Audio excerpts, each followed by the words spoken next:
எம்பெருமானார் திருவடிகளே சரணம்.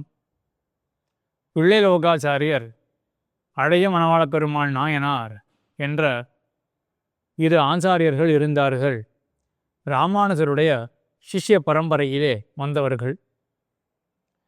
அவர்கள் எம்பெருமானை பற்றி, திருமாலை பற்றி பல விஷயங்கள், ஆழ்வார்களை பற்றி பல விஷயங்கள் சொல்லிக்கொண்டு வரும்பொழுது, ஆழ்வார்களுடைய பிறவியை இட்டு அவர்களை தாழ்வாக நினைக்கவே கூடாது என்று பல காரணங்கள், பல ரீசன்ஸ் கொண்டு அவர்கள் ஸ்தாபிக்கிறார்கள். அப்படி சொல்லிக்கொண்டு வரும்பொழுது அழகிய மணவாளப் பெருமாள் நாயனார் என்ன உரைக்கிறார் என்றால், இன்ன பிறவி உயர்ந்தது, இன்ன பிறவி தாழ்ந்தது என்று யாருக்கு தெரியும் என்றால், அறிந்தார்க்கிறே ஜன்மோத்கர்ஷ மறுபடியும் சொல்கிறேன், அறிந்தார்க்கிறே ஜன்மோத்கர்ஷ அபகர்ஷங்கள் தெரிவது என்று உரைக்கிறார். அதாவது பெரியோர்கள் நடந்து கொண்ட விதம், பெரியோர்கள் சொன்ன வாக்கியங்கள், அவற்றையெல்லாம் சரிவாராக அனலைஸ் பண்ணக்கூடியவர்களுக்கு தான் என்ன பிறவி உயர்ந்தது, என்ன பிறவி தாழ்ந்தது என்று தெளிவாக தெரிய வரும்.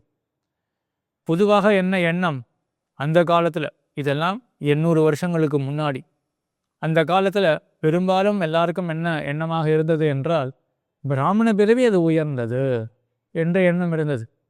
ஆழ்வார்கள் பிராமணர்கள் அல்லர்கள், ஆகையினால் அவர்கள் தாழ்ந்தவர்கள், இப்படி எண்ணம் இருக்க, அப்பொழுதுதான் லாஜிக்கலாக அழகிய மணவாளப் பெருமாள் நாயனார் கேட்கக்கூடிய விஷயம் என்ன என்றால், பிறவிக்கு அப்படி என்ன ஏற்றம்? பிள்ளை லோகாச்சாரியரும் கேட்கக்கூடிய கேள்வி இதேவே தான். பிறவிக்கு என்ன அப்படி ஏற்றம்? பிராமண பிறவிக்கு ஏற்றம் என்று சொன்னால் எப்படி பிராமண பிறவிக்கு ஏற்றம்? நானே சொல்கிறேன் கேளுங்கள்.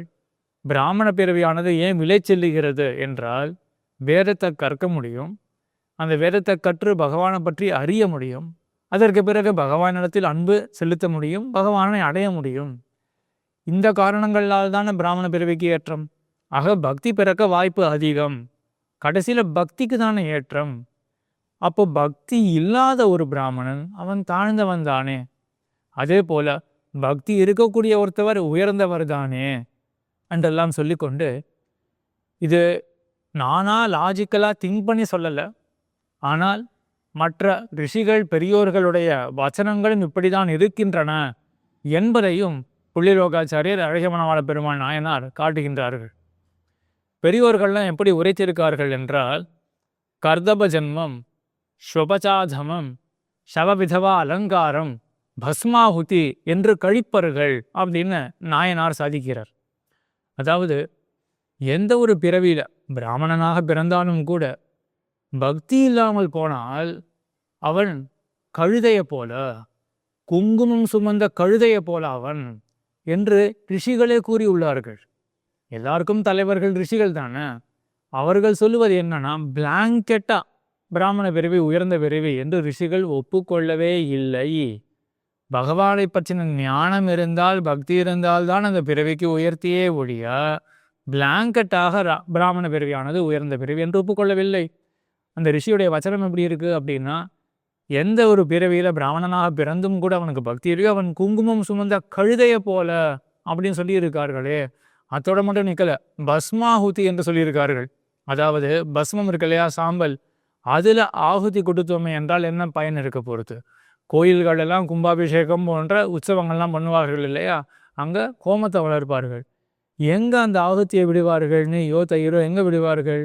நெருப்பில் விடுவார்கள், ஜொலிக்கக்கூடிய அக்னியில் விடுவார்கள். அப்படி இல்லாமல் சாம்பலில் யாராவது விடுவார்களா? அதே போல தான் ஞானம் இல்லாத ஒரு பிராமணன் அவன் சாம்பலை போல, அவனிடத்துல என்ன செய்தாலும் அது பஸ்மத்தில் விடக்கூடிய ஆகுதியை போல, அவனுக்கு எந்த பூஜையும் தேவை கிடையாது என்று இப்படியெல்லாம் உரைத்திருக்கிறார்கள். ஆக எந்த ஒரு பிறவியில் பக்தி வரலையோ அந்த பிறவிக்கு இப்படிப்பட்ட தாழ்ச்சி. அதே போல எந்த பிறவியில் பக்தி இருக்கிறதோ அந்த பிறவிக்கு உயர்த்தி என்று நாங்களா புதுசாக கூட சொல்லலை, பழைய புராணங்கள் இருக்கக்கூடிய கதைகளும் இப்படிதான் தெரிவிக்கின்றன என்று முறைக்கிறார்கள். ஒரு கதை எடுக்கிறார்கள். என்ன கதை என்றால், விதுரர் என்ற ஒருத்தர் இருந்தார் மகாபாரதத்தில். அவரோ சூத்திர குலத்தில் பிறந்தவர். அவர் இறந்த பிறகு யுதிஷ்டிரர் அவர் ராஜா, அவரை குறித்து ஒரு அசரீரி வாக்கு, அதாவது உடலில்லாத ஒரு வாக்கானது தோன்றிற்றான். ஒரு வாக்கு ஆகாயத்திலே தோன்றிற்று, ஒரு வச்சனமானது. அந்த வச்சனம் என்ன சொல்லிற்று என்றால், தர்மபுத்திரரே, இந்த விதுரருக்கு அவர் சூத்திர குலத்தில் பிறந்தார் என்று பார்க்கக்கூடாது, அவருடைய ஞானத்தையும் பக்தியையும் மெச்சி அவருக்கு சிறந்த சம்ஸ்காரத்தை ஈம சடங்குகளை நீரே செய்யும் என்று ராஜாவை குறித்து சொல்லித்தான். ஆக அந்த வாக்குக்கு அந்த வச்சனத்துக்கு என்ன தாத்பரியம் என்றால், பிறவி எப்படி என்று பார்க்கவே தேவை கிடையாது, ஞானம் எப்படிப்பட்டது என்றுதான் பார்க்க வேண்டுமே ஒழிய பிறவிக்கு நேர ஏற்றம் கிடையாது என்று. மற்றொன்று சரித்திரம் அளிக்கிறார்கள் புராணங்களிலிருந்து. தர்மவியாதன் என்று ஒருத்தர் இருந்தாராம். அவர் மாம்சத்தை விற்று ஜீவிப்பவர். அவரிடத்திலே தர்ம விஷயங்களில் சந்தேகங்கள் கேட்கறதுக்கு ரிஷிகள்லாம் காத்து கொண்டு இருப்பார்களாம். எப்படி டாக்டருடைய அப்பாயின்மெண்ட் பெறுவதற்காக நாம் கிளினிக்கில் காத்து கொண்டு இருக்கோமோ, அதுபோல் தர்மத்தை பற்றின சந்தேகங்களில் தான் தெளிவு பெற வேண்டும் என்று ரிஷிகள் தர்மவியாதனுடைய வீட்டில், மாம்சத்தை விற்கக்கூடிய தர்மவியாதன் அவருடைய வீட்டில் இந்த ரிஷிகள்லாம் காத்து கொண்டு இருப்பார்கள். ஆக செய்யக்கூடிய தொழில் அதை கூட பாராமல் அவருடைய ஞானத்தை பார்க்க வேண்டும். அந்த தொழிலானது அந்த நேரத்தில் அவருக்கு வாய்த்திருக்கும், ஆனால் அதையிட்டே அவர் தாழ்ந்தவர் என்று முடிவு செய்ய வேண்டாம். அப்பொழுதும் அவருடைய ஞானத்தையும் பண்பை பக்தியையும் பார்க்க வேண்டும் என்று இப்படி பல கதைகளை காட்டி பிறவிக்கு எவ்விதமான ரிஜிடான ஏற்றத்தையும் கொள்ளக்கூடாது. ஞானத்துக்கும் பக்திக்கும், முக்கியமாக பொதுவாகவே இந்த பண்புக்கு தான் ஏற்றம் என்று பிள்ளைலோகாச்சாரியர் நாயனார் எல்லாம் லாஜிக்கலாக அனலைஸ் பண்ணி ஸ்தாபிச்சிருக்கார்கள். இப்படிப்பட்ட விஷயங்கள் இவையெல்லாம் இந்த காலத்தில் நம்ம நாட்டுக்கு மிகவும் உதவும். ஏன்னா நம்ம நாடோ ஆன்மீக புனித நாடு.